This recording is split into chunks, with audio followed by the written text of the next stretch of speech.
Top quality और consistent performance के लिए सिर्फ सिल्वर पंप नाम याद रखना। બરોડા ડેરીના મેનેજિંગ ડાયરેક્ટરનું રાજીનામું પડ્યું છે। ડેરી પ્રશાસન દ્વારા અજય જોશીનું રાજીનામું મંજૂર કરવામાં આવ્યું છે।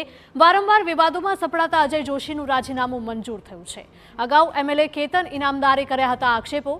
મૃતકોના નામે મંડળી બનાવી વેપાર થતો હોવાનો આક્ષેપ કરવામાં આવ્યો હતો। રાજીનામા બાદ હિમાંશુ ભટ્ટની નવા એમડી તરીકે નિમણૂક થઈ છે। જીસીએમએમએફ દ્વારા હિમાંશુ ભટ્ટને સોંપાઈ છે જવાબદારી। સંવાદદાતા અંજલિ જોડાઈ ગયા છે। અંજલિ, બરોડા ડેરીના મેનેજિંગ ડાયરેક્ટરે રાજીનામું ધર્યું છે અને મંજૂર પણ થઈ ગયું છે।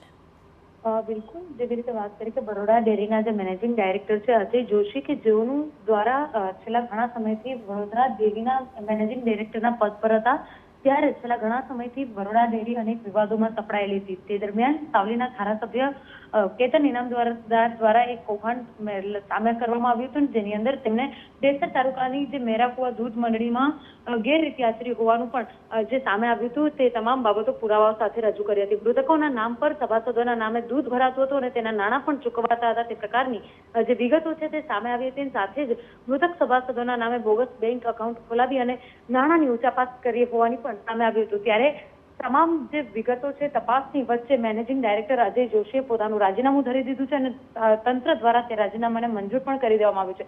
ઉલ્લેખનીય છે કે અજય જોશીના સ્થાન પર હવે જીસીએમએમએફ દ્વારા હિમાંશુ ભટ્ટને જવાબદારી સોંપવામાં આવી છે અને હવે આગામી 1 જુલાઈથી હિમાંશુ ભટ્ટ છે કે જેઓ બરોડા ડેરીના મેનેજિંગ ડાયરેક્ટર તરીકેની પદભાર સંભાળશે અને આગળની કામગીરીને વેગ આપશે। ઉલ્લેખનીય છે કે અજય જોશીનું જ્યારે રાજીનામું મંજૂર થયું છે ત્યારે હજુ 1 મહિના સુધી હિમાંશુ ભટ્ટને સમગ્ર જે પ્રક્રિયા છે, કામગીરી છે, તેને લઈને કે આ પ્રકારથી બરોડા ડેરીનું કામગીરી સંભાળવામાં આવે છે તે તમામ બાબતોને લઈને માહિતી આપવામાં આવશે।